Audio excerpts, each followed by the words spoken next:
graph is for non-uniform motion. अब non uniform का मतलब क्या हुआ रजत? हमने क्या चीज फिक्स करी थी मोशन को स्टडी करते हुए? डिस्टेंस या टाइम? डिस्टेंस या टाइम इंटरवल, क्या हमने फिक्स किया था? डिस्टेंस फिक्स किया था? नहीं, मैं कितने गैप के बाद डिस्टेंस मेजर कर रहा हूँ, मैंने वो चीज़ फिक्स की थी। तो वही सवाल वही है कि मैं 5 सेकंड बाद अपनी स्टॉप वॉच में देख रहा हूँ तो कितना डिस्टेंस हुआ, 10 सेकंड के बाद, 15 सेकंड के बाद, 20 सेकंड के बाद। अगर मुझे वो चेंज इन डिस्टेंस से चेंज इन डिस्प्लेसमेंट अलग नज़र आता है हर बार, तो इसका मतलब कौन सी तरह का मोशन होगा? Non uniform motion. जैसे ग्राफ बना लो, इसका हेडिंग आ जाएगा डिस्टेंस इन मीटर्स और टाइम इन सेकेंड्स। कि मान लो मैंने 5, 10, 15, 20, 25 ऐसे इंटरवल ले ली। मैंने 5 सेकंड पे देखा, अभी उसका डिस्टेंस सिर्फ 2 मीटर था। 10 सेकंड पे देखा तो उसी का डिस्टेंस जो है वो 10 मीटर पे आ गया। 15 सेकंड पे देखा उसको तो हो सकता है अभी भी 10 चल रहा हो। 20 सेकंड के बाद देख, चलो बढ़ा लेते हैं, थोड़ा सा बढ़ा लेते हैं, 12 ले लो। 20 पे देखा तो 15 हो गया, 25 पे देखा तो 16 हो गया। हाँ बेटा बोलो जब जो। सर वो टाइम के आगे आपने ब्रैकेट में क्या लिखा? इन सेकंड्स बेटा, टाइम इज ठीक। Always measured in seconds. तो इसका ग्राफ प्लॉट करते हैं बेटे हम कार्टेशियन प्लेन पे।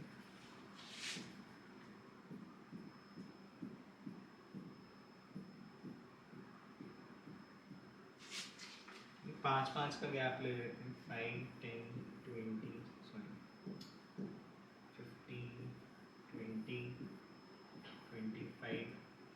यहाँ पे भी 5 का गैप ले लो, 5, 10, 15, 20, 25। हाँ जी, तो 5 सेकंड पे कितना डिस्टेंस है राजा? 2 मीटर का। 2 मीटर यहाँ पे कहीं पे लाया करेगा। 10 सेकंड पे 10 का हो गया तो यहाँ पे कहीं पे लाया करेगा। 15 सेकंड में 12 का हो गया, यहाँ पे कहीं पे लाया करेगा।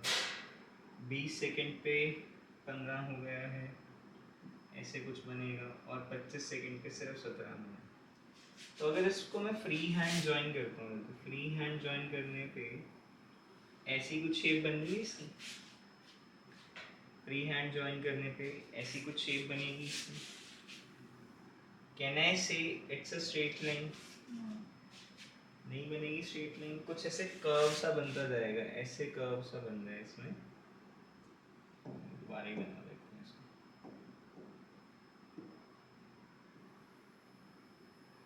ऐसे बनता जा रहा है, ठीक है।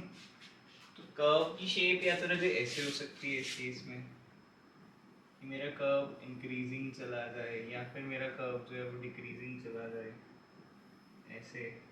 मतलब बहुत सारी शेप्स हो सकती हैं। तो जहाँ पे कर्वी लीनियर लाइन बनती है एस टी ग्राफ के लिए, वो कौन सा केस होता है? नॉन यूनिफॉर्म मोशन, ठीक है। तो इसकी शेप लिख लो specifically.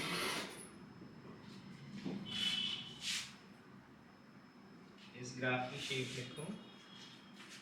Shape of such a graph with non-uniform motion is a curvy linear line.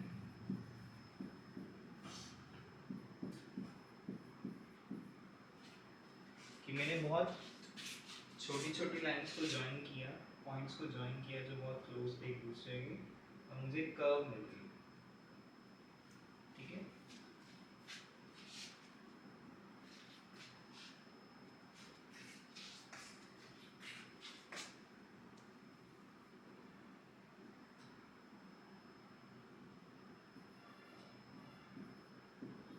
Non uniform motion की डेफिनेशन लिख लो बेटा।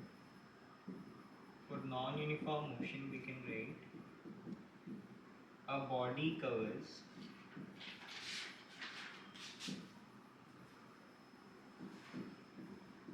unequal distances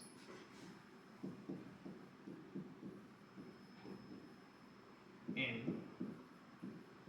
equal intervals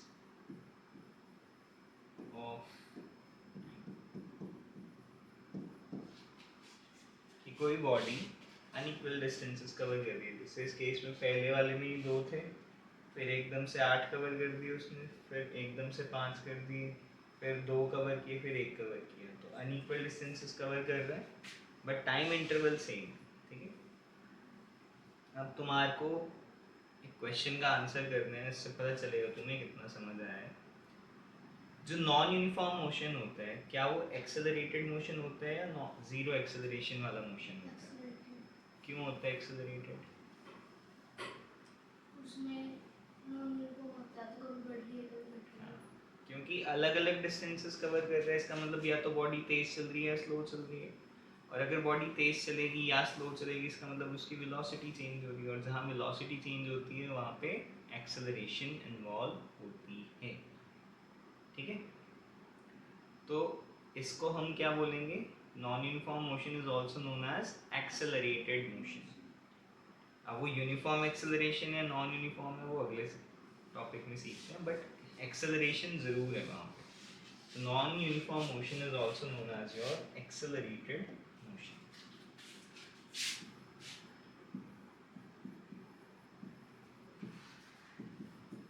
तो अगर मैं तुमसे कहूँ मेरे को एस-टी ग्राफ बना के दो एक्सेलरेटेड मोशन का, तो तुम तब भी कोई रैंडम कर्व बना सकते हो, कर्व्ड लाइन ही होगी।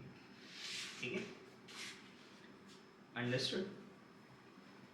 ये टाइम एंड डिस्टेंस सेम है या नॉन यूनिफॉर्म? सेम मतलब ये 5-5 का गैप? नहीं, मेरी मर्जी है, मैंने इंटरवल फिक्स करना है, मैं 1-1 सेकंड बाद भी देख सकता हूँ, मैं 10-10 सेकंड बाद भी देख सकता हूँ, समझाने के लिए एक एग्जांपल लिए रैंडम। ठीक है, समझ आ गया? पक्का? जबजोत और अरिहंत समझ आया रजे? Yes sir. ठीक है, यस चलो चले आगे अगले क्वेश्चन की तरफ। बड़ा प्यारा क्वेश्चन बनता है एसटी ग्राफ से, ज़रा इसके बारे में सोच विचार करना और मेरे को आंसर बताना इसका। What according to you should be the answer and what is the reasoning for this? ST graph है रजे, अब मैं एसटी यूज़ कर रहा हूँ short form, ST is your distance time graph. क्या किसी डिस्टेंस टाइम ग्राफ की शेप ये हो सकती है?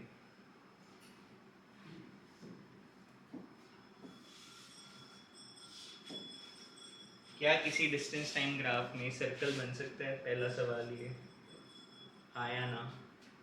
और अगर बन सकता है तो क्यों बन सकता है, नहीं बन सकता तो क्यों नहीं बन सकता? जैसे मेरे को याद है हमारे एक टीचर हुआ करते थे सुरीता मोंगा मैम, ना कुछ कोर मेमोरीज होती हैं आपकी ना जो आप ज़िंदगी में नहीं भूल सकते। तो उन्होंने एक सवाल दे दिया हमें कि एक गाड़ी रेस ट्रैक पे चारों मतलब एक ट्रैक पे गोल गोल घूम रही है, तो उसका आपने एसटी ग्राफ ड्रॉ करना है। तो हमने ये वाला ग्राफ ड्रॉ, हमने तो नहीं, मतलब मैंने नहीं बनाया था, मुझे नहीं आंसर आता था, बट मेरे साथियों ने ये वाला आंसर बना दिया था। तो मैम मैम ने हमें स्पेसिफिकली बुला के डांटा था कि मैंने तुमको ऐसा कोई ग्राफ कॉपी में पढ़ाया नहीं, तुमने ड्रॉ क्यों किया है? उस टाइम पे नहीं इतनी समझ थी हमारी, पर अब समझना है हमें कि ये ग्राफ पहली बात पॉसिबल नहीं है। क्यों नहीं पॉसिबल, अब सोचो। सर, क्योंकि टाइम इसमें बैठ जाएगा, क्या टाइम हुआ? कम नहीं हो सकता इस हिसाब टाइम से, कम तो नहीं हो क्योंकि सर सकता। Yes sir. सर अच्छा, साथ में मैं तुम्हें अरिहंत का आंसर, 2 मिनट जब जो मैं तुम्हें अरिहंत का आंसर बताता हूँ। अरिहंत का आंसर ये है कि यहाँ से यहाँ वापस जाते हुए टाइम बैकवर्ड जा रहा है, टाइम बैकवर्ड नहीं हो सकता। उसका आंसर ये है। तुम्हारा आंसर क्या है जबजोत? सर अगर हमें कोई भी ग्राफ स्टार्ट करना पड़ता है सर, वो हम जीरो से स्टार्ट करते हैं, लेकिन यहाँ पर तो कहीं पॉइंट टच ही नहीं हो रहा। नहीं, ज़रूरी नहीं होता राजन, जीरो से ही स्टार्ट करते हैं। ये जो मैंने एस टी नहीं ग्राफ तो मतलब स्टार्टिंग में जीरो से बनाया, नहीं स्टार्ट करते, लेकिन टच करना होता है नीचे कहीं पर भी। अच्छा ऐसे होगा नहीं वो नहीं। भी ज़रूरी नहीं है। अब जैसे एक ग्राफ मैंने सीधा 5 मीटर से शुरू किया बेटा, वो रेस्ट ही डिफाइन कर रहा है, तो टच भी नहीं कर रहा कहीं पे, सर नहीं, पांच सेटिस्फाइड? मीटर पे टच तो कर रहा हूँ। अच्छा वो कि तो यहाँ से तू कह रहे यस, टाइम जीरो से शुरू करना होता है?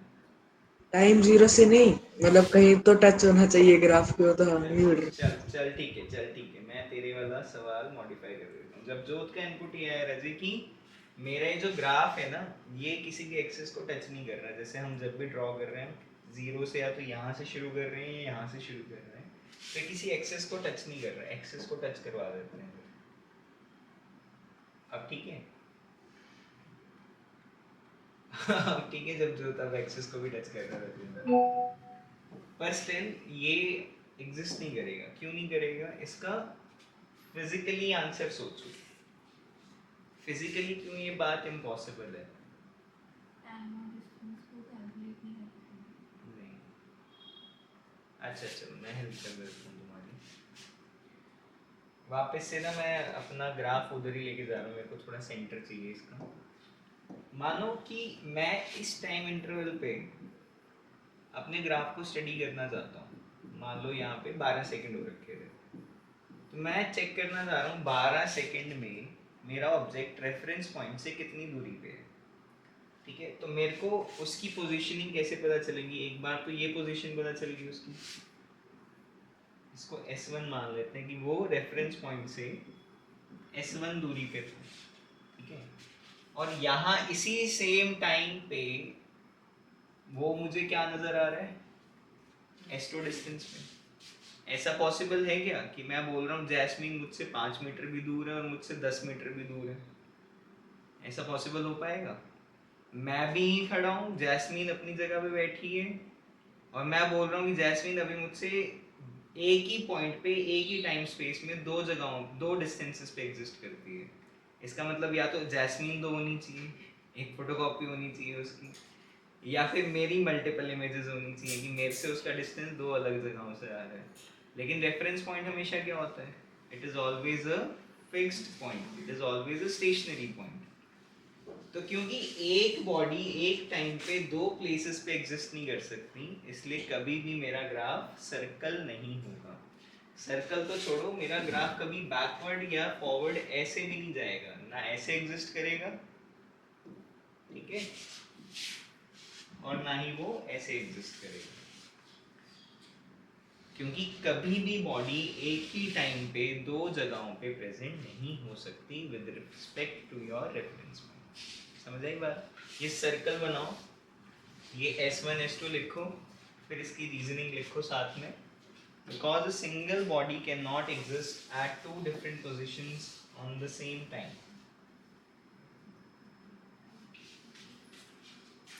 ये भी बना लो राधर, एक्सप्लेनेशन में लिखवा दो।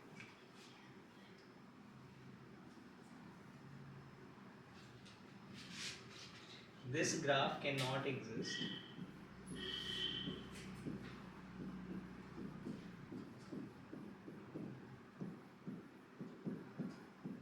as a single body cannot exist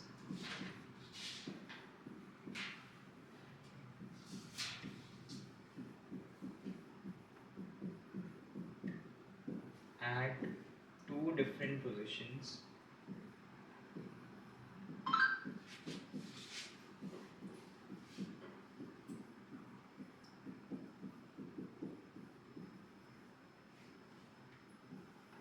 from the reference point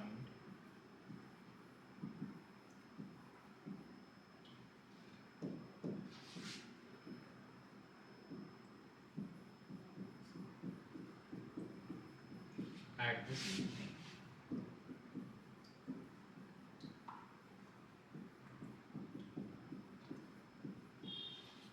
ठीक है,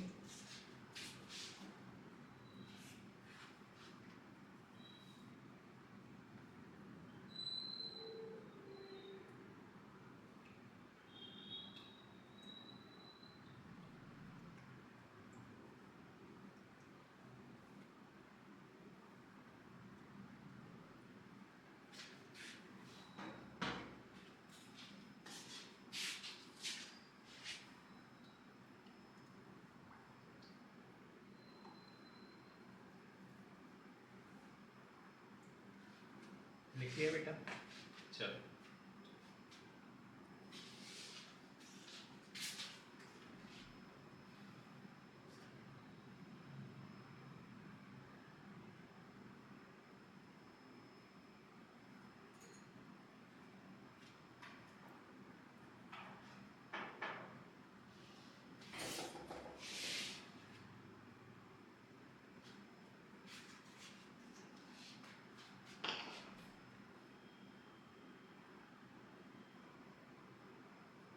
लिख लिया बेटा तुमने बीच में, वो थोड़ा स्क्रीन फ्रीज हो गई थी, हो गया?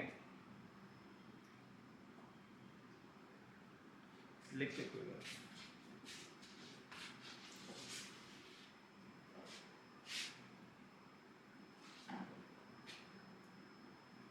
यूनिफॉर्म मोशन का मतलब क्या हुआ? A body covers equal distances in equal intervals of time. उसी एग्जांपल पे वापस चलेंगे एक बार। तुमने बताना है कि अगर तुम्हें डिस्टेंस पता है तो टाइम पता है, क्या हम स्पीड निकाल सकते हैं? क्या है स्पीड? क्या फॉर्मूला होगा?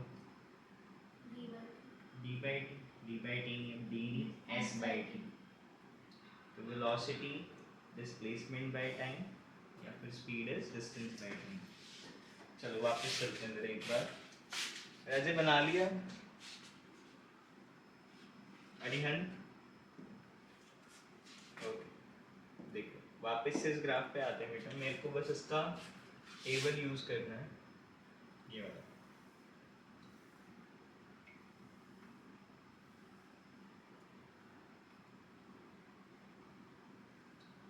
देखो यहाँ से यहाँ तक आने में टाइम कितना चेंज हुआ? बस चलो ओवरऑल निकालते हैं। स्टार्टिंग में मेरी स्पीड कितनी होगी? 5/2 which is 2.5 metre per second, ठीक है। दूसरे केस में स्पीड कितनी होगी? 10/4 again 2.5 second metre per second. तीसरे केस में क्या होगी? 15/6, 3 के टेबल में कट गया 5 और 2 के, अगेन 2.5 मीटर पर सेकेंड, ठीक है। तो मैं कह सकता हूँ कि यूनिफॉर्म मोशन में स्पीड और वेलोसिटी रिमेन्स कांस्टेंट। इन यूनिफॉर्म मोशन, ये बात लिखनी है अपने पास तुमने स्टार करके। इन uniform motion speed slash magnitude of velocity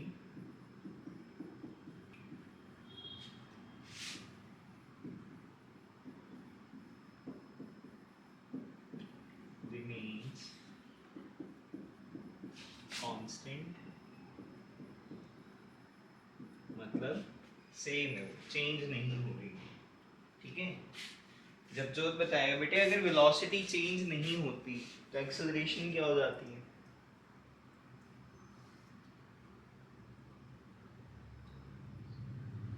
zero, क्योंकि अगर वेलोसिटी चेंज ही नहीं हो रही मतलब फॉर्मूला क्या होगा एक्सेलरेशन का? a is equal to v minus u over t।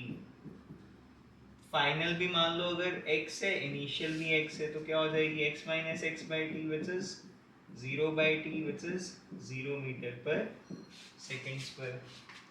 कि अगर मेरी वेलोसिटी में चेंज नहीं आ रहा तो एक्सेलरेशन ओवरऑल क्या हो गई? जीरो।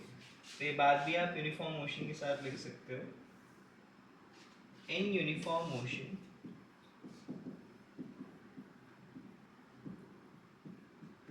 acceleration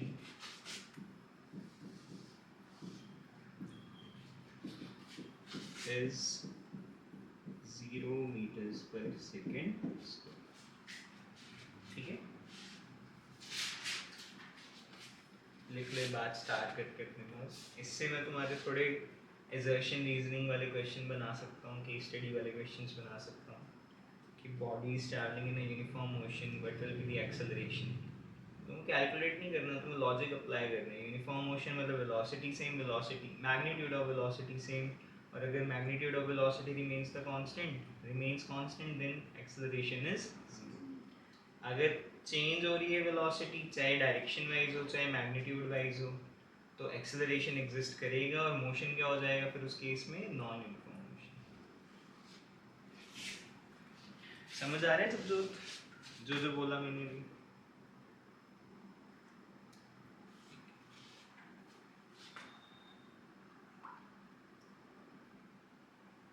नोट कर लो रजी, बना लिया? इम्पोर्टेंट बात है।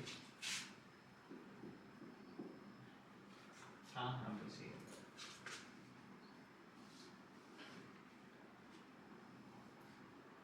चले आगे।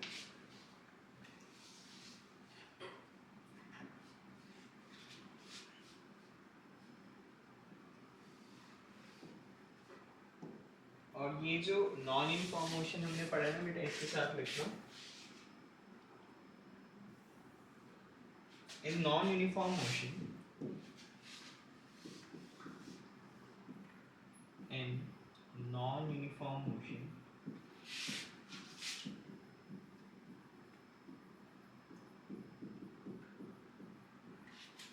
acceleration exists.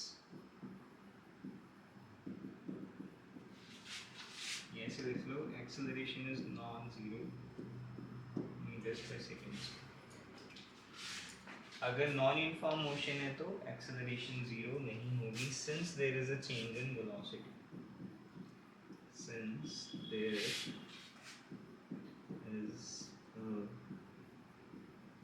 change in slash speed, क्योंकि हम सिर्फ रेक्टिलिनियर मोशन स्टडी कर रहे हैं, तो वेलोसिटी और स्पीड का मतलब यहाँ पे सेम है, magnitude of velocity is equal to the speed.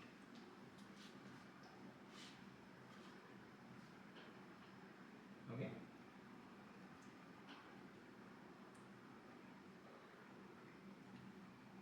चलो चले आगे, लिख ले कोई बात. ये तो बात थी बेटे सारी एसटी ग्राफ्स की. तीन तरह के एसटी ग्राफ थे, when the object is at rest, when the object is in uniform motion और when the object is in non uniform motion. अब हम बात करने जा रहे हैं बेटा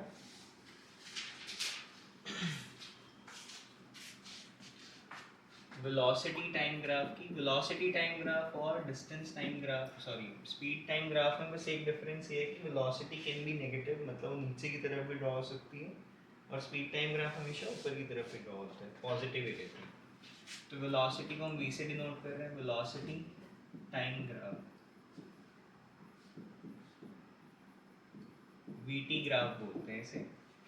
वेलोसिटी टाइम ग्राफ में रहे, हम रेस्ट वाला केस नहीं स्टडी करेंगे, क्योंकि रेस्ट वाले केस में वेलोसिटी क्या हो जाती है, if the object is at rest what will B its velocity, zero. तो वो क्या होगी, वो एक लाइन होगी, बट वो टाइम एक्सिस पे लाई करती जाएगी. मतलब अगर मैं इसका ग्राफ बनाऊं तो ऐसे दिखेगा कुछ कि इस पे भी जीरो, इस पे भी जीरो, इस पे भी जीरो, इस पे भी जीरो. तो क्या actually it's a line lying on the और coincident with the time axis. होगा नहीं होगा, कोइंसिडेंट होना चाहिए. 5 सेकंड बाद देखा तब भी वेलोसिटी क्या है, जीरो. 10 सेकंड बाद देखा तब भी वेलोसिटी जीरो. 15 सेकंड बाद देखा तब भी वेलोसिटी जीरो. तो हम स्टार्ट करते हैं सीधा यूनिफॉर्म मोशन से. अभी हमने सीखा यूनिफॉर्म मोशन में तुमने बताना है, ठीक है, यूनिफॉर्म मोशन में वेलोसिटी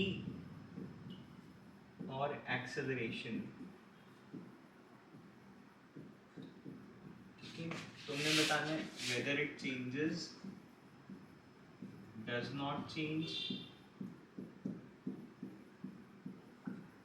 और जीरो. इन तीनों में से क्या ऑप्शन आएगा वेलोसिटी के आगे,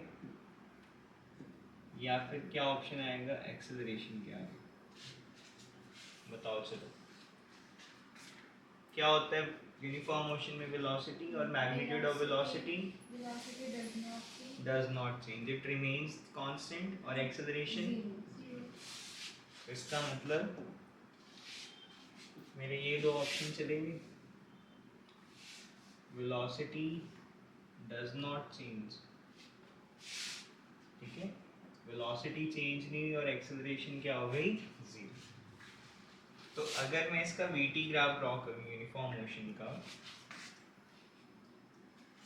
मैंने इसको मेजर करना शुरू किया वेलोसिटी टाइम ग्राफ की टर्म्स में, वेलोसिटी मीटर्स पर सेकंड और टाइम सेकंड्स में, ठीक है.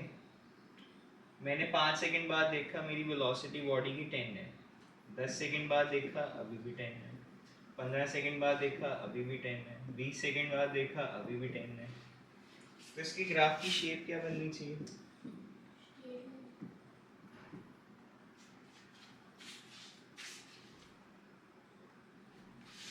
क्या होगी इस ग्राफ की शेप, 5, 10, 15, 20. 5 पे भी 10 है, 10 पे भी 10 है, 15 पे भी 10 है, 20 पे भी 10 है. That means it's a straight line parallel to the time axis. Okay. जब मैं यूनिफॉर्म मोशन को एसटी ग्राफ पे प्लॉट करता था तो वो क्या होता था, it's a straight line inclined to the time axis, और इस केस में क्या आ रहा है, it's a straight line parallel to the time axis. ये आपने शेप्स याद करनी है अच्छे से।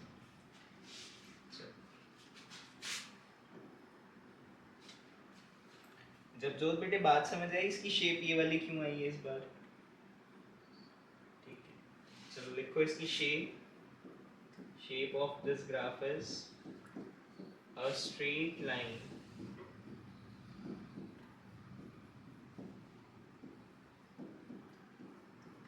parallel to time axis.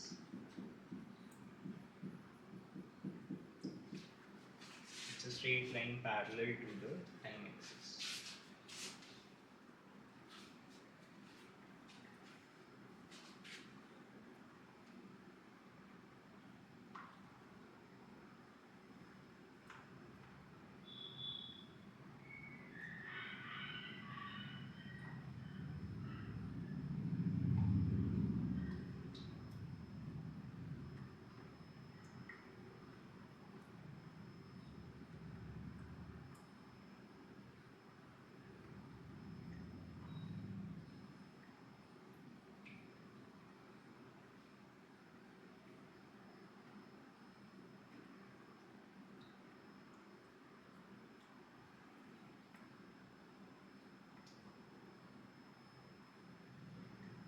Done, चले आगे।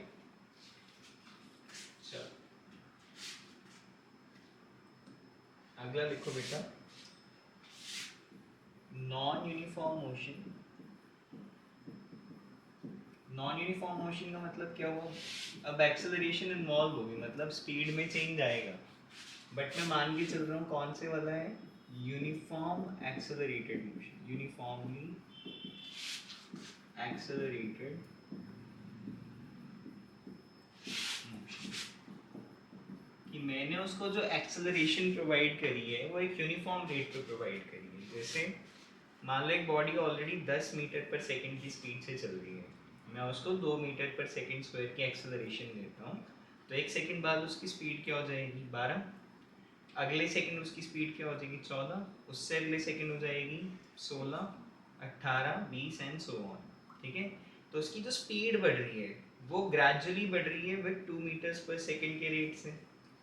बात समझ आई? यूनिफॉर्म मोशन में भी दो तरह के मोशन हो सकते हैं, या तो मैं फट से अपना एक्सेलरेटर खींच दूं, या फिर मैं एक्सेलरेटर को खींच के एक जगह पे फिक्स कर दूं कि वो यूनिफॉर्म है, अब उसने उतने ही रेट से बढ़ना है। समझ आई बात?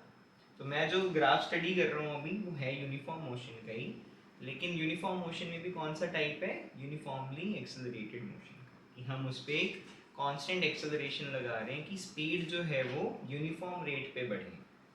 बात समझ आई? इसका मतलब अगर मैं इसका वीटी ग्राफ ड्रॉ करता हूँ, टाइम मान लो स्टार्टिंग में 5 सेकंड था और मेरी वेलोसिटी 10 थी, 10वें सेकंड पे देखा वो 15 होगी, 20वें सेकंड पे देखा वो 20 होगी, ठीक कर रहा हूँ ना, ऐसा नहीं 15 आएगा, नंबर कुछ और ले लेते हैं, कंफ्यूजिंग से हो गया, 10, 20, 30, 20 पे देखा तो 40, 25 पे देखा तो 50। देखो क्या मेरी वेलोसिटी ग्रेजुअली बढ़ रही है हर बार 10 के गैप से, तो इसका मतलब एक्सेलरेशन क्या होगी इस केस में, इट इज 10 मीटर्स पर सेकंड स्क्वायर। ठीक है, इसका ग्राफ प्लॉट करके देखते हैं।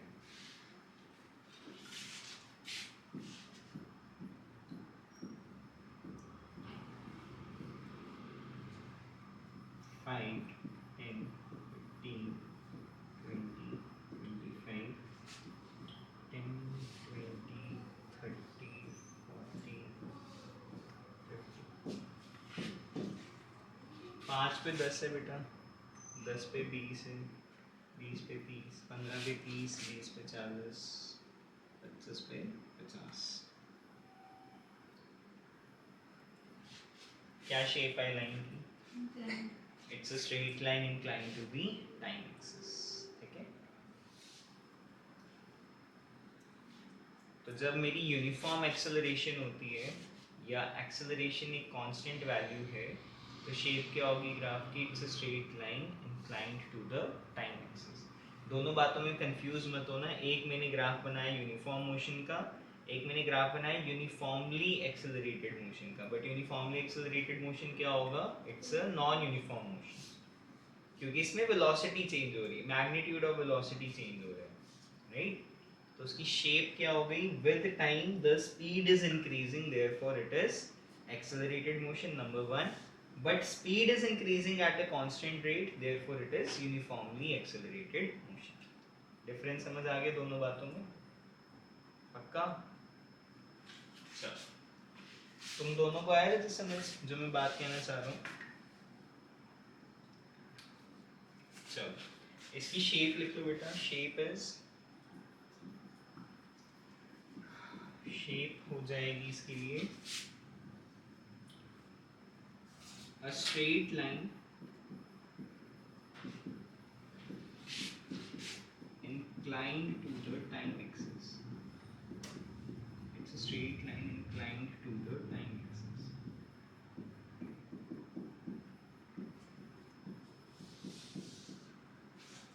Number one. अब देखो इसका भी क्योंकि एक्सिस है तो एंगल थीटा होगा, और अगर इसका एंगल थीटा है तो स्लोप क्या हो जाएगा? Slope will be tan theta, ठीक है। tan थीटा मैंने तुम्हें पहले भी कहा, तुम्हारे कोर्स से कोई लेना देना नहीं है उसका, लेकिन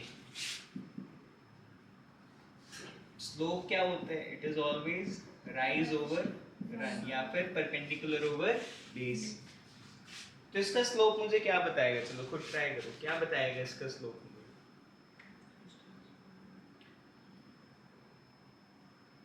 राइज क्या है इसका?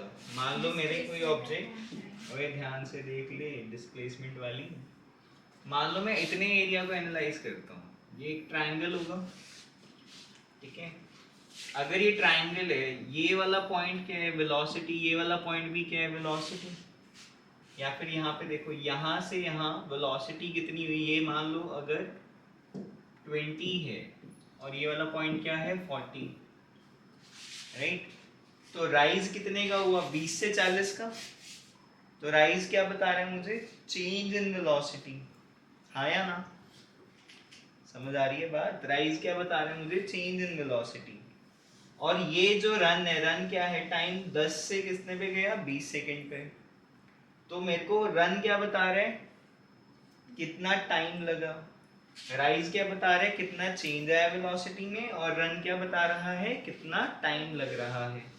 तो अगर ये वाली सिचुएशन आ जाए, राइज क्या है? It is change in velocity, और रन क्या है? Time taken. तो ये किसका फॉर्मूला बन रहा है? बताओ।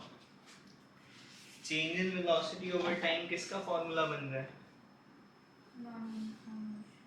नॉन यूनिफॉर्म मोशन नहीं, फिजिकल क्वांटिटी का नाम बता। Velocity, change in velocity over time velocity की इक्वल होगी। सोच ले गेशन, कौन सी देखे आज से पहले फॉर्मूला है कभी? Change in velocity over time. हाँ, जबजोत और अरिहंत देखे राजे फॉर्मूला? किसका फॉर्मूला है ये? Acceleration of an object. क्या डेफिनेशन होती है एक्सेलरेशन की? It is the rate of change of velocity. Change of velocity को आप टाइम से डिवाइड कर दो, v minus U over T. तो slope of V T graph हमें क्या बताती है?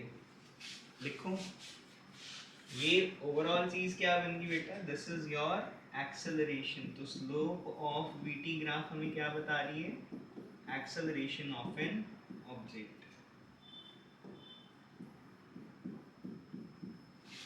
समझ आई बात? वीटी ग्राफ की स्लोप से हमें किसी भी ऑब्जेक्ट की एक्सेलरेशन पता चल सकती है।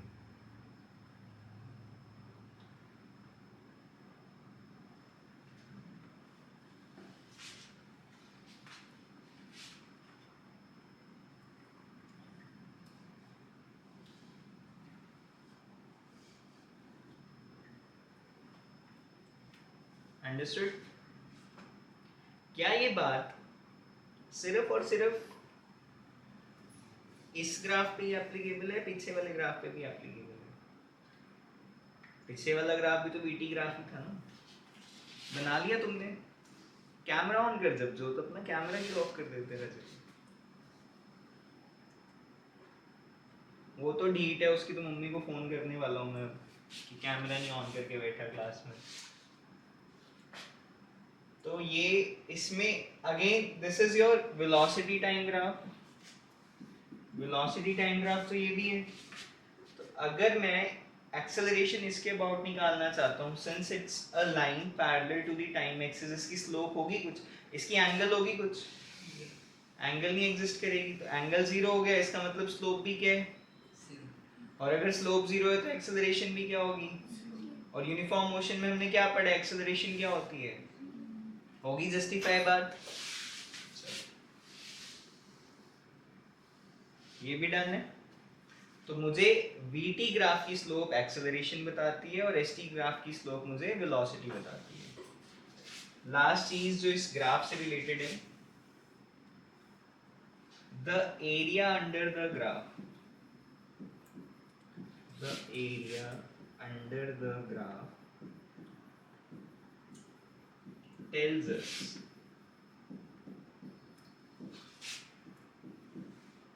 देखो, अगर मुझे इस ग्राफ का एरिया निकालना हो तो एरिया क्या होगा बेटे? ये वाला एरिया होगा सारा, ठीक है? इस रेक्टेंगल के एरिया कैसे निकालोगे? लेंथ इनटू ब्रेड्थ करके।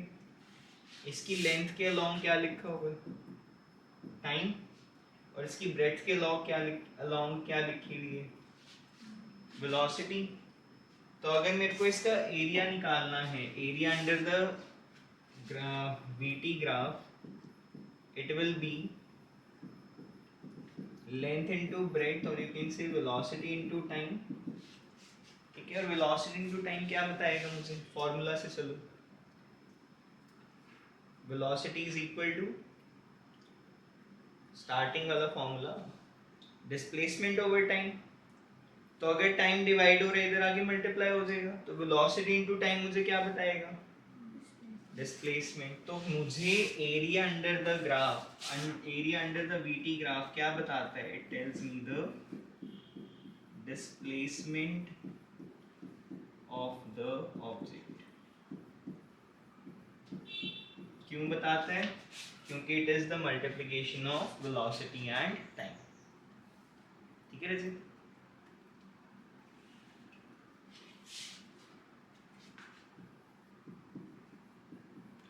अगर मैं तुमको ऐसे सवाल पूछ लूं घुमा के, the area under the speed time graph tells अस, तो क्या आंसर होगा?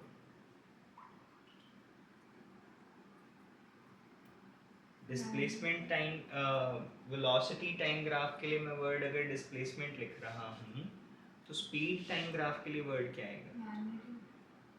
ऑफ। सिर्फ मैग्नीट्यूड को क्या बोलते हैं? इस पे डायरेक्शन नहीं होती, सिर्फ मैग्नीट्यूड होता है। उस पाथ को क्या बोलते हैं? डिस्टेंस। तो अगर सवाल ऐसे मोल्ड होके आ जाए, the area under the speed time graph tells अस, तो आंसर क्या होगा? डिस्टेंस।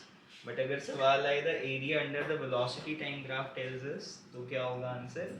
डिस्प्लेसमेंट। वो तुमने क्वेश्चन की लैंग्वेज ध्यान से पढ़नी है कि मुझे स्पीड टाइम के लिए पूछ रहे हैं, मुझे वेलोसिटी टाइम के लिए पूछ रहे हैं। ठीक है?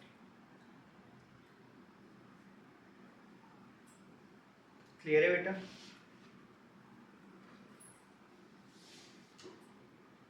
चलें आगे। बना लिया सबने? बातें लिख ली, 3 बातें बताई मैंने।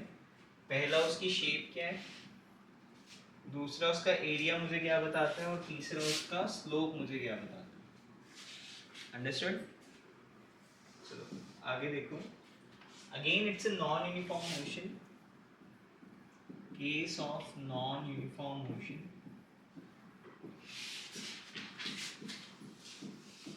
With non uniform acceleration. कि अब स्पीड जो हो रही है कम ज़्यादा हो, किसी भी रेट पे हो सकती है, कोई फिक्स उसकी वैल्यू कम ज़्यादा नहीं होगी। जैसे 5, 10, 15, 20, 25। पहले वेलोसिटी 0 ही मान लो, उसके बाद एकदम से 5 होगी, फिर 7 होगी, फिर सीधा 20 होगी, फिर 22 होगी। तो अगर मैं इसको प्लॉट करता हूँ ग्राफ पे तो क्या होगा? 1 2 3 4 5 6।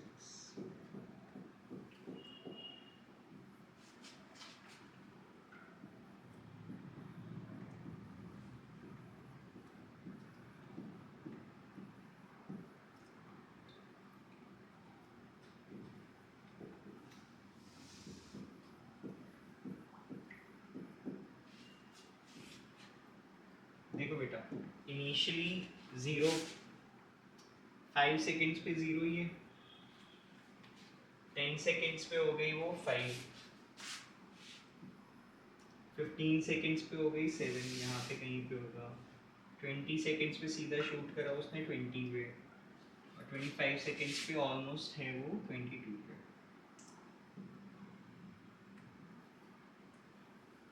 ठीक है, इसको ज्वाइन कर देते हैं। तो ग्राफ ऐसे बन रहा है कुछ रैंडम, फ्री हैंड ज्वाइन कर रहे हैं तो क्या बन रहा है? कर्व,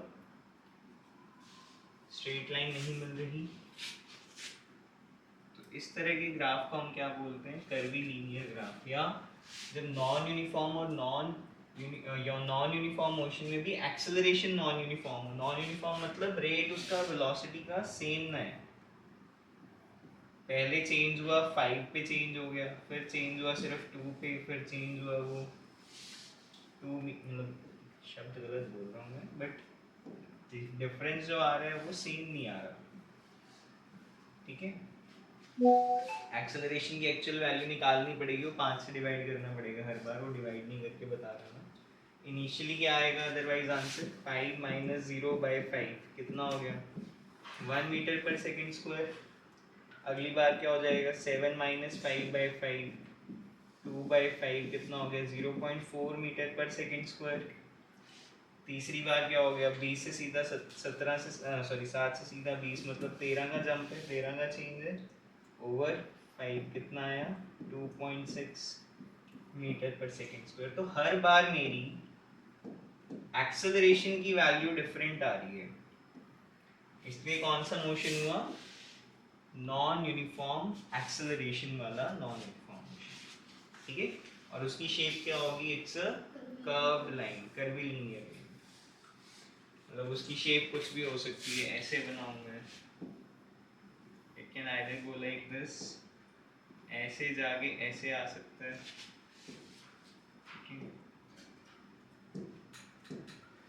पहले बढ़ा फिर कम हुआ फिर बढ़ा, कोई भी शेप हो सकती है ऐसे, बस कर्व बनेगा। ठीक है, अंडरस्टूड? शेप लिख लो इसके बारे में, shape is curvy linear.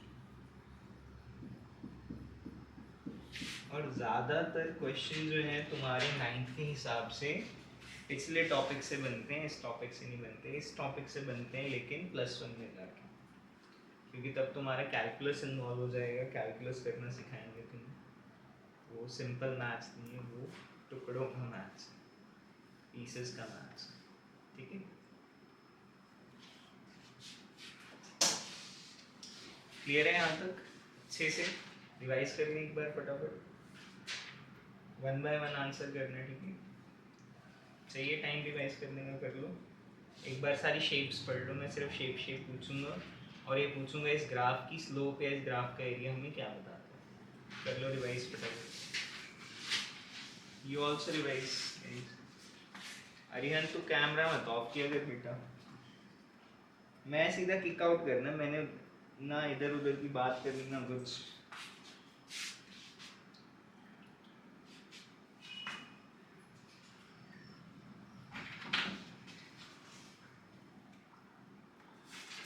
Take 2 minutes and quickly revise कौन सी शेप हमें क्या बता रही है। और मैं आज का लेक्चर अपलोड भी कर दूंगा, एक बार आज जाते ही अपलोड कर दूंगा, जो तुम्हारे अगर कुछ गैप्स रह गए कुछ दोबारा समझने देख लेना।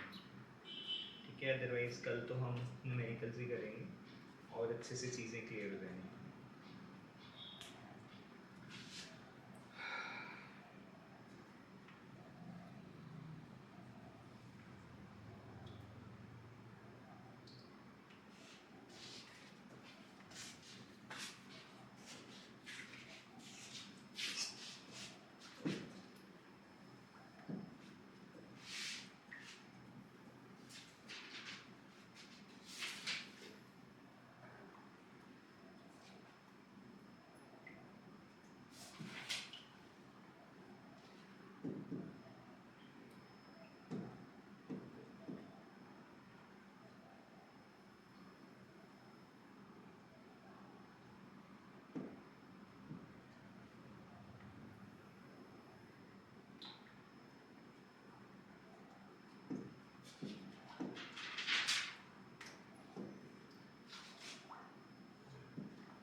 होगी रिवीजन मेरे? चलो बंद करो। पहला सवाल जैस्मिन आपसे बेटा, what is the shape of uniform motion for an S T graph? Straight line parallel to the diameter. ध्यान से सुनोगे। एसटी ग्राफ है, uniform motion. Straight line. Inclined. Incline to the time axis या parallel to the time axis. S T graph है और uniform motion है, फिर क्या होगा? inclined to the time axis. Inclined to the time axis. Arihant, what does the slope of ST graph tells us?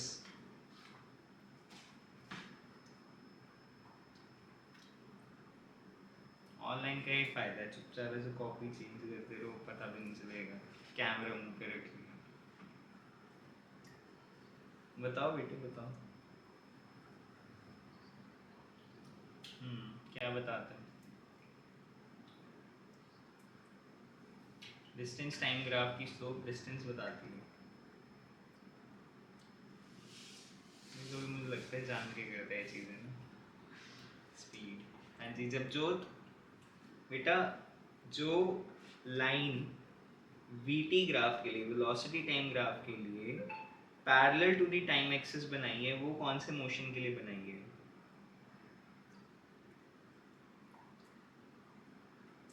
इस तरह के सवाल आएंगे जो तुम कह रहे थे ना, 1 मार्क ही जा सकते हैं केस स्टडी वगैरह। हाँ, तो उससे हमें वेलोसिटी टाइम ग्राफ से हमें क्या पता चलता है, कौन सी तरह का मोशन होगा?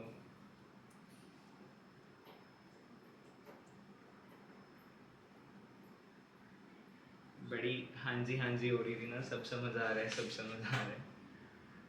इस तरह के क्वेश्चंस बन सकते हैं आपके कि अगर वीटी ग्राफ है, वीटी ग्राफ में शेप ऐसी बन रही है, इमेजिन करके चला करो, शेप ऐसी बन रही है, इसका मतलब वेलोसिटी में कोई चेंज नहीं आया। और अगर वेलोसिटी में कोई चेंज नहीं आ रहा तो कौन सी तरह का मोशन है? Uniform motion. तो इस ग्राफ की शेप से हमें क्या पता चल रहा है? It's a uniform motion. समझ आई बात? What is the slope of VT graph tells us? Jasmine बता बेटे, वीटी ग्राफ की स्लोप क्या बताती है? Straight line parallel to the diameter. बताती क्या है? कौन सी फिजिकल क्वांटिटी बता रही है?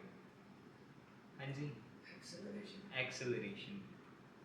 rise over run, change in velocity over time, v minus u upon t, क्या हुआ?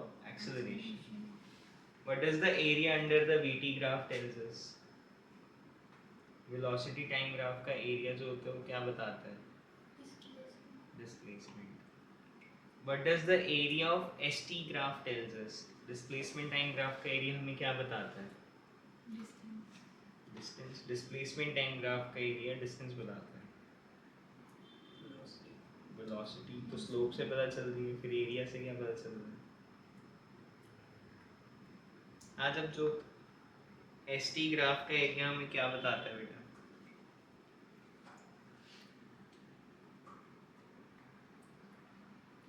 बेटे डिस्प्लेसमेंट टाइम ग्राफ को अगर मेरे को स्टडी करना है, मुझे डिस्प्लेसमेंट निकालनी है, मैं तो उस पॉइंट के अबाउट उसकी वैल्यू ही देख लूंगा ना, एरिया थोड़ी निकालूंगा फिर उसका। मैंने लिखवाया है कुछ ऐसा, the area under the ST graph tells us this. मैंने एरिया की बात सिर्फ एक ही बार करी थी, वो भी वीटी ग्राफ में। मैंने बताया कुछ कि area under the ST graph tells us something, तो नहीं है उसका आंसर कुछ भी। जब धक्के से आंसर मत बताया करो, लिखा करो। हाँ, area under the V T graph बताया मैंने, area under the ST graph तो कुछ भी नहीं बताया। और ये सच में हमारे +1 में मोहित सरीन करके सर होते थे, फिजिक्स पढ़ाते थे हमें, टेक से ग्रेजुएट थे। उन्होंने जान के सवाल दिया, उनको पता था उनके शेर पुत्र ये काम करेंगे, कुछ ना कुछ लिख के आएंगे वहां जबरदस्ती। आंसर उसका नथिंग है। The area under the ST graph tells us nothing, कुछ नहीं बताता हूँ मुझे। s into T, displacement into time, कोई क्वांटिटी होती है? पढ़ी है हमने फिजिक्स में, हमने डिस्प्लेसमेंट ओवर टाइम पढ़ी है। डिस्प्लेसमेंट को टाइम से डिवाइड कर दो तो बनती है वेलोसिटी या स्पीड। पर मैंने बढ़ाया कुछ की डिस्प्लेसमेंट को टाइम से मल्टीप्लाई कर दो तो कोई क्वांटिटी आएगी। But the area under the V T graph, velocity time graph का एरिया हमें क्या बताता है? डिस्प्लेसमेंट। या स्पीड टाइम ग्राफ का एरिया हमें क्या बताता है? डिस्टेंस। ऐसे कल रिवाइज करके आना, मेरे को कल गलत आंसर नहीं चाहिए। अभी तो बहुत सारे ग्राफ एक साथ पढ़ा दिए मैंने, टाइम लगता है चीज़ें एब्जॉर्ब करने में, बट अच्छे से इनकी शेप, उसकी स्लोप हमें क्या बता रही है, उसकी एरिया हमें क्या बता रहे हैं, सब तुमको याद होना चाहिए। ठीक है, चलो ये फिगर ड्रॉ करो फटाफट अपने पास, मैंने ऑलरेडी बना दी थी। ड्रॉ करो सारे बिट्स।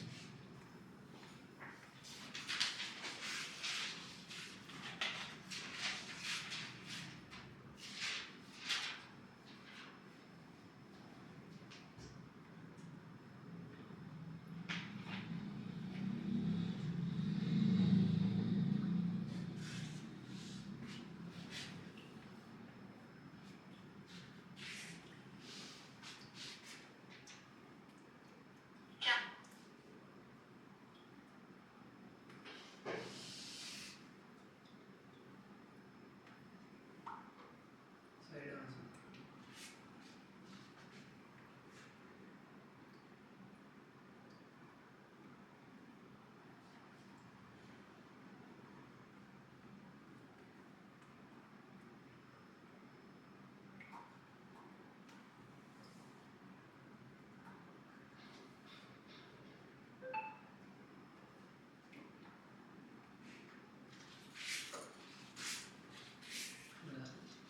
बना लिया सब मैंने बोल दिया। चलो देखो राजू, सबसे पहली चीज इस ग्राफ के अकॉर्डिंगली,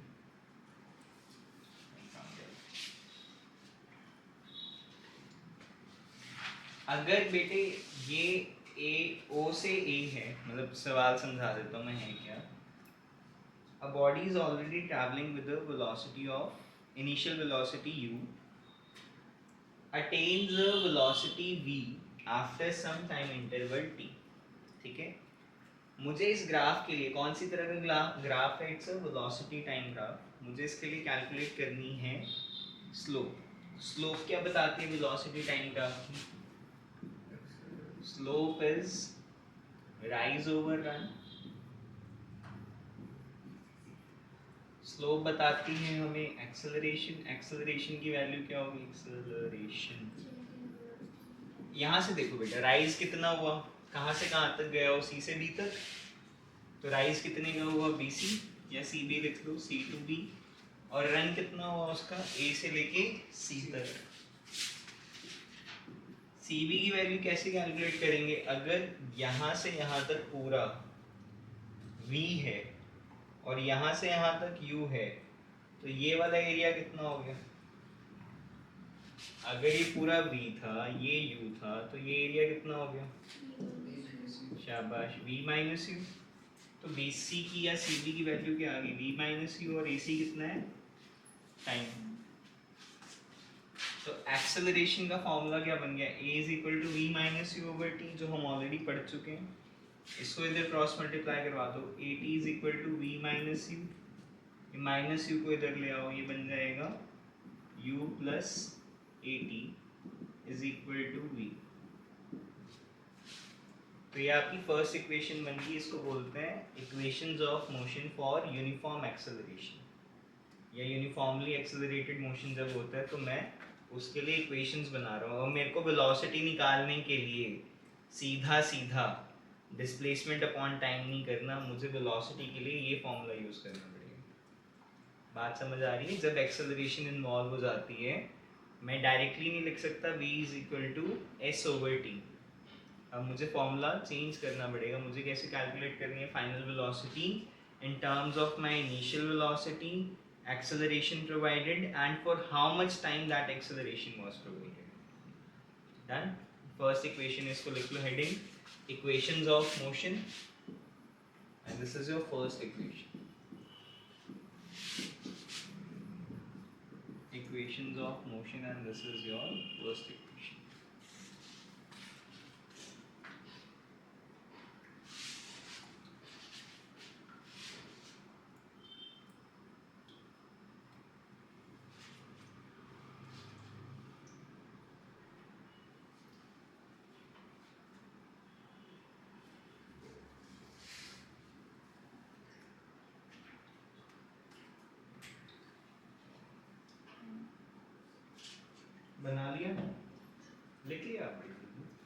तुम दोनों ने भी लिख लिया बेटे?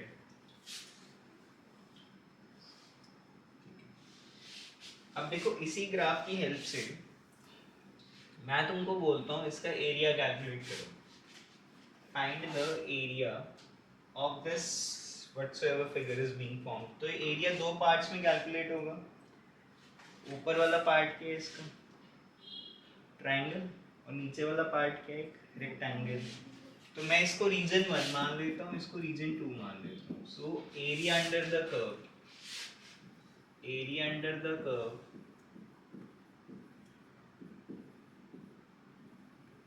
दो पार्ट्स में कैलकुलेट होगा. Area 1 plus area 2. एरिया 1 क्या है रजे? ट्रायंगल. ट्रायंगल का एरिया क्या होता है? Half into base into height. Base क्या है इसकी? AC. और हाइट क्या है इसकी? BC. Plus area of rectangle क्या होता है? Length into breadth. मतलब AC into CD. AC into CD. Area under the VT graph क्या बताता है हमें? अभी पढ़ा है. Area under the VT graph क्या पता चलता है? वो तो स्लोप से पता चलता है. मैं स्लोप यूज कर चुका हूँ. Area under the VT graph क्या बताएगा? डिस्प्लेसमेंट. डिस्प्लेसमेंट हम किससे डिनोट कर रहे हैं? S से. हाफ. AC की वैल्यू क्या है यहाँ पे? AC क्या बता रही है मुझे? A से C तक क्या है? Time T. BC की वैल्यू क्या है यहाँ पे? B से C तक क्या है? V minus U. Plus AC फिर से रजे टाइम है. और CD की वैल्यू क्या है? U. तो इक्वेशन क्या बन गई इसकी? S is equal to half T times V minus U plus UT. ठीक है? UT बन रहा है. TU UT एक ही बात है. और यहाँ से देखो ध्यान से जरा, ये जो V minus U है, V minus U की वैल्यू और क्या हो सकती है? तुम बोर्ड पे देखना, तुम भी बैठे बोर्ड पे देखना. V minus U की और वैल्यू क्या हो सकती है? क्या आ रही है V minus U की वैल्यू? 80. तो इसका मतलब instead of writing this V minus U, can I replace this V minus U with 80? हाँ या ना? और ये किससे मल्टीप्लाई हो रहा है? हाफ T से. तो इक्वेशन क्या आ गई? Half 80 square plus UT.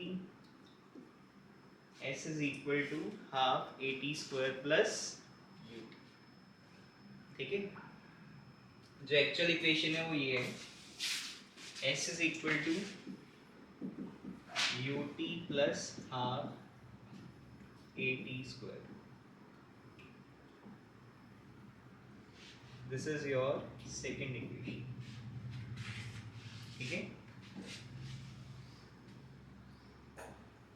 मतलब ऑर्डर चेंज कर दिया. पहले रेक्टेंगल वाला लिख दिया पार्ट और फिर ट्रायंगल वाला लिख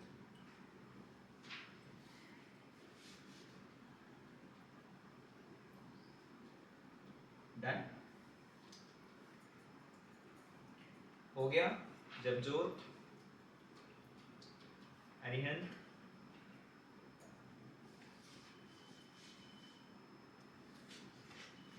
ठीक है.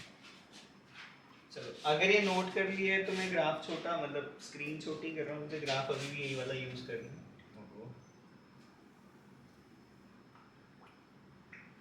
देखो बेटा ध्यान से. अब एरिया निकालने का एक और तरीका क्या हो सकता था? अगर मैं इस फिगर को कंसीडर करूं, एरिया ऑफ OABD. OABD अपने आप में क्या बन रहा है बेटा? एक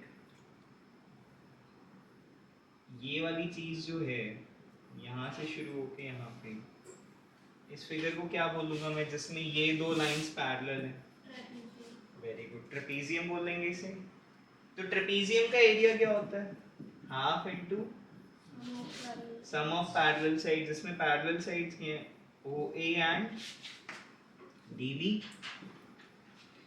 इसमें पैरेलल साइड्स क्या है? OA plus DB। और किससे मल्टीप्लाई होता है वो? हाइट से। हाइट के इसमें perpendicular distance between them is OD।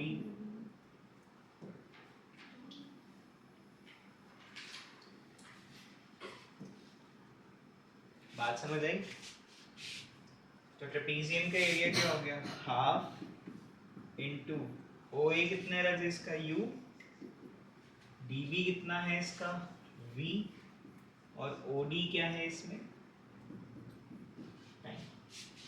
Area under the VT graph tells अस।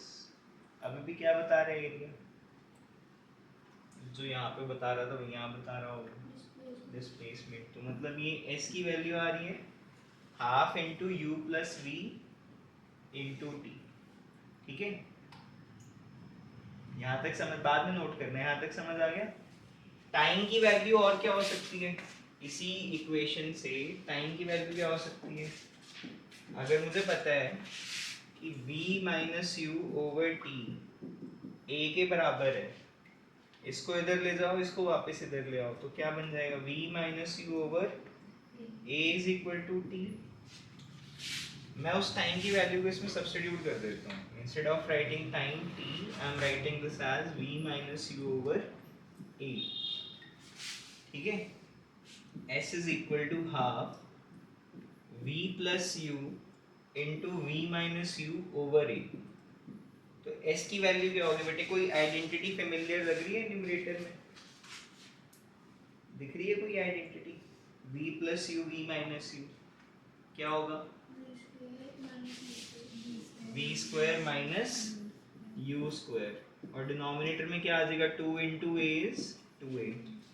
ये इधर जाके मल्टीप्लाई हो जाएगा तो क्या बनेगा? 2as is equal to v square minus u square, and this is your third equation of motion. Third equation of motion में वहां अप्लाई कर सकता हूँ जहां मुझे टाइम गिवन नहीं है। अगर टाइम नहीं गिवन है, still I am able to calculate displacement. अगर टाइम गिवन है तो मेरे को प्रेफरेबली सेकंड इक्वेशन लगानी चाहिए, पर अगर टाइम गिवन नहीं है तो मेरे को डायरेक्टली थर्ड इक्वेशन लगा लेनी चाहिए। ठीक है, समझ लो इसको एक बार। फिर कुछ न्यूमेरिकल्स करते हैं, अपनी इक्वेशंस को कंसोलिडेट करके एक जगह लिख के न्यूमेरिकल्स ट्राई करते हैं। मतलब पिछले 4 सालों में एक ऐसा स्कूल मैंने देखा है, नाम नहीं लूँगा, उन स्कूल वालों ने डेरिवेशन दी थी फाइनल एग्जाम में, जो 80 नंबर का पेपर होता है। 5 नंबर का क्वेश्चन बनाया हुआ था, उसमें 3 नंबर में डेरिवेशन थी, 2 नंबर में न्यूमेरिकल था। कि वो इक्वेशंस आई कैसे, फिर उन इक्वेशंस को सॉल्व करके डिस्टेंस और एक्सेलरेशन निकालनी है। तो पढ़ लेना अच्छे से। डेरिवेशन हो सकता है तुम्हारा स्कूल ही हो जो तुमसे डेरिवेशन पूछ ले कि ये इक्वेशन ऑफ मोशंस कैसे बनते हैं। ठीक है,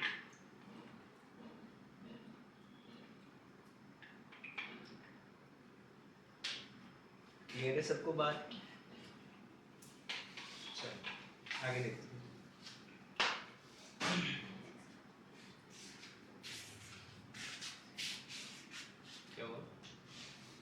स्कूल पूछ रहा है उसका। चलो बेटा एक जगह कंसोलिडेट कर लेते हैं। पहली इक्वेशन क्या पढ़ी हमने? v is equal to u plus a t. दूसरी इक्वेशन क्या पढ़ी? s is equal to u t plus half a t square. और थर्ड इक्वेशन पढ़ी हमने s is equal to 2as is equal to v square minus u square. v square minus u square.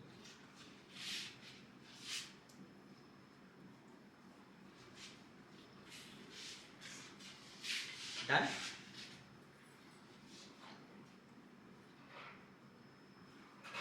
बेटा book दियो एक, book दे दें से आती किसी के पास करने क्या आते हो? एक आसान सा एक न्यूमेरिकल करवाता हूँ आपको। आसान तभी लगेगा जब समझ आ गया क्या हो रहा है क्या नहीं हो रहा है।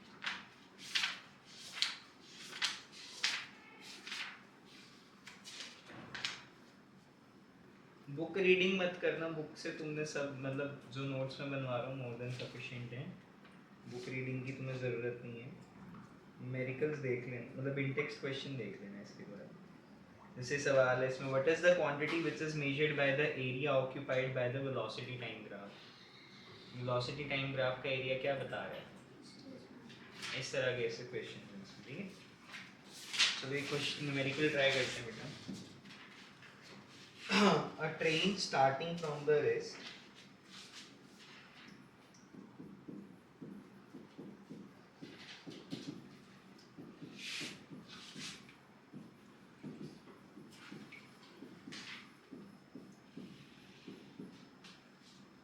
attains a velocity of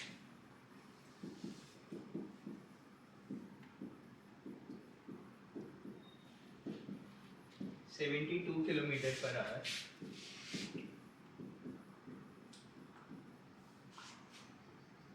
in 5 minutes.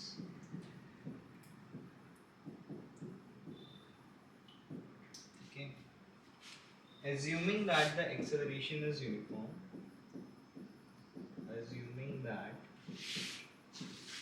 the acceleration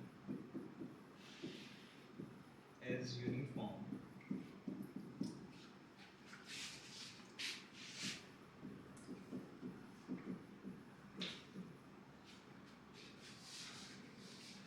number one, find the acceleration.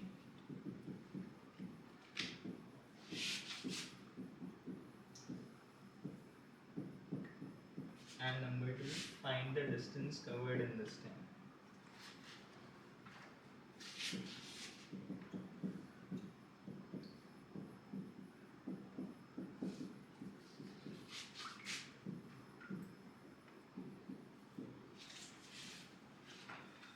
सबसे पहली बात तुमसे मैं पूछना चाहूँगा, क्या ये सवाल एसआई यूनिट्स में गिवन है? एसआई यूनिट क्या होता है, स्पीड का या वेलोसिटी का, और टाइम का क्या होता है, सेकेंड्स। दोनों ही चीज़ें एसआई यूनिट में नहीं है। पहले तो एसआई यूनिट में कन्वर्ट करो उसे, फिर सॉल्व करने का ट्राई करो, ठीक है।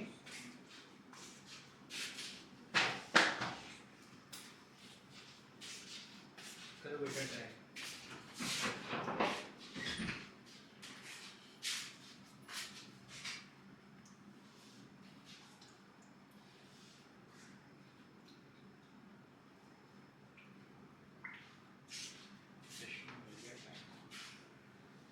एक हफ्ते से यहाँ पड़ा हुआ कल लोग ठीक है, हाँ लोग ठीक।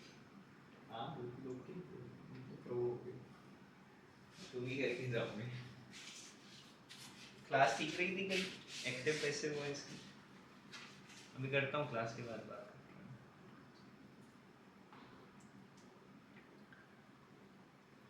हैं। एनालाइज करो, कोई जल्दी नहीं है। एक मेरी तुमको बहुत फ्रेंडली एडवाइस है बेटे कि फिजिक्स में न्यूमेरिकल्स से मत डरना। जैसे कई स्कूल्स होते हैं वो न्यूमेरिकल्स इतने नहीं करवाते, इक्का दुक्का न्यूमेरिकल करवा दिया टॉपिक समझा के, क्योंकि गलती उनकी नहीं, टाइम नहीं होता उनके पास, टीचर्स के पास। उनको सिलेबस ख़त्म करवाना होता है, ट्यूशन पे टाइम ही टाइम है हमारे पास। तो जितने न्यूमेरिकल्स हो सकें, जितने मैं करवाऊँगा वो तो है ही है, बट उसके अलावा भी तुमको जहाँ भी न्यूमेरिकल मिलता है ट्राई किया करो। जैसे लास्ट ईयर जतिन नहीं आता था मेरे पास, लास्ट ईयर जो अब बच्चा 10th में 9th वाला बच्चा, मैंने उसको +1 की किताब के न्यूमेरिकल भी करवाए और उसने कर दिए हैं। तो मतलब वो जितना कंसेप्ट तुम्हारा क्लियर है उतना ज़्यादा तुम्हारा न्यूमेरिकल स्ट्रांग होगा, न्यूमेरिकल पोर्शन स्ट्रांग होगा।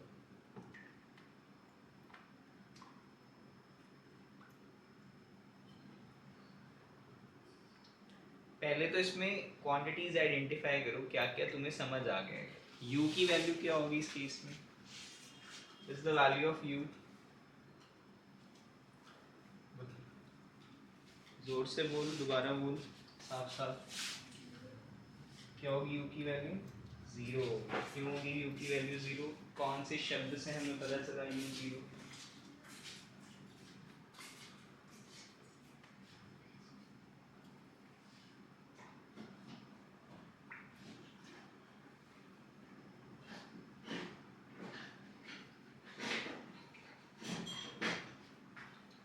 क्योंकि इसमें क्या मेंशन था बेटा, अ train is starting from rest, क्योंकि वो रेस्ट से चल रही है।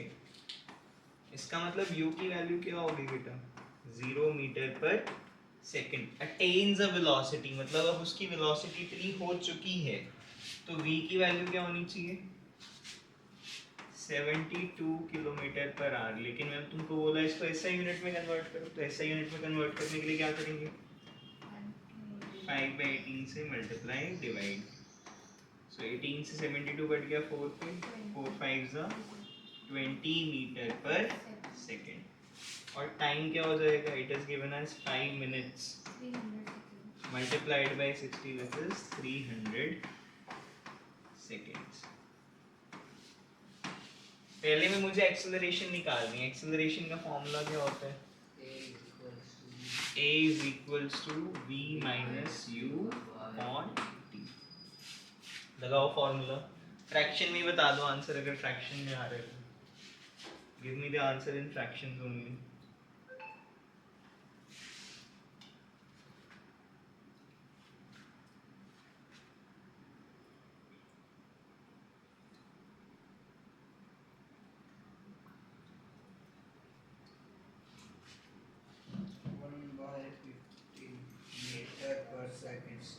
वेरी गुड, बिल्कुल ठीक है रजे। a is equal to 1/15 metre per second square. और डिस्टेंस कवर्ड s निकालना है बेटा।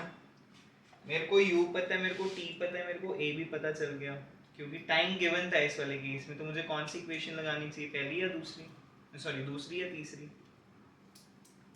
टाइम पता है, डिस्टेंस निकालना है, कौन सी लगाऊं, दूसरी या तीसरी, दूसरे वाली, क्योंकि उसमें ही आता है टाइम, तीसरे वाले में तो टाइम ही नहीं है। तो इक्वेशन क्या हो जाएगी यूज करने के लिए, s is equal to ut plus half at square। s is equal to u कितना है रजे, what is the value of u, 0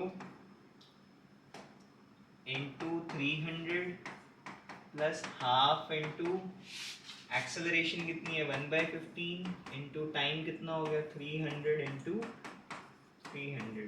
करो राजा सॉल्व इसे। मेरे पास एक सरदार जी आया करते थे, वो बोलते थे जीरो से जो टकराएगा खुद भी जीरो हो जाएगा। सॉल्व करते करते खुद से बातें करता रहता था। तो ये वाली बात है, यहाँ 0 into 300 हो गया तो 0 आंसर है इसका। प्लस इसको सॉल्व करते जब जोत से सुनना चाहूंगा इसका आंसर।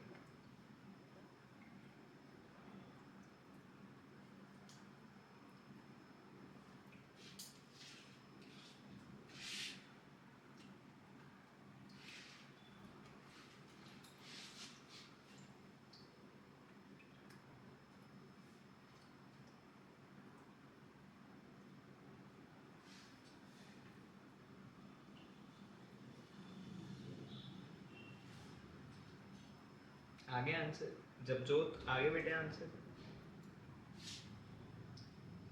क्या है बेटा,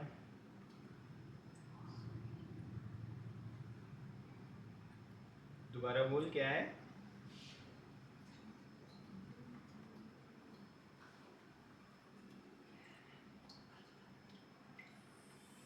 480 100। हमारा क्या है आंसर, 3000 तीनों का 3000 आया, उसका 3300 है बेटे। 0 into 300 तो 0 ही हो गया। यहाँ t स्क्वायर है, 2 बार करना है।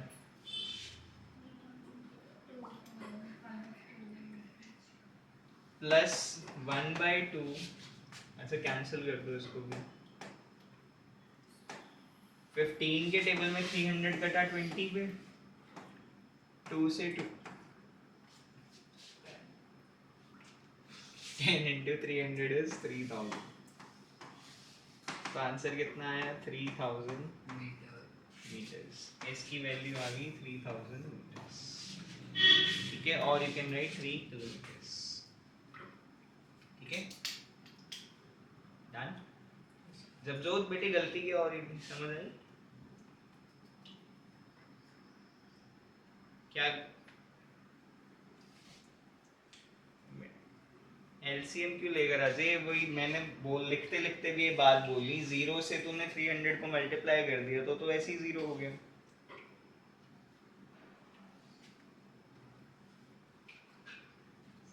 अच्छा ठीक है ठीक है ठीक है ठीक है। चलो अपनी क्लास आज यहीं पे एंड करते हैं हम। अपने इस टॉपिक को रिवाइज कर लेना, कल सिर्फ और सिर्फ हम न्यूमेरिकल्स करेंगे। अच्छे से तुमको इसकी रिवीजन करके आना, ठीक है? चलो बाय।